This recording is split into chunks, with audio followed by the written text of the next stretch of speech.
এটি কিন্তু কোনো চার দোকান নয়, সেটা একটি মন্দির।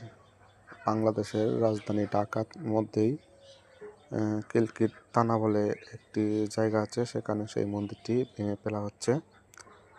আর আমাদের এই হিন্দু সমাজের অবস্থা কি পরিণতি হচ্ছে এবং কোন দিকে যাচ্ছে সেটা আর কিভাবে বলি। একদিকে মন্দির ভেঙে ফেলা হচ্ছে, অন্যদিকে আমরা সবাই রথযাত্রা পালন করি, তাও মডেল রথযাত্রা। কেন আমি এই রথযাত্রাকে মডেল রথযাত্রা বলছি সেটার এক ঝলক আমি আমার ভিডিওর শেষে দেখিয়ে দেব। রথযাত্রার মধ্যে র্যাপ গান বাজিয়ে কিভাবে তারা রথযাত্রা পালন করছে।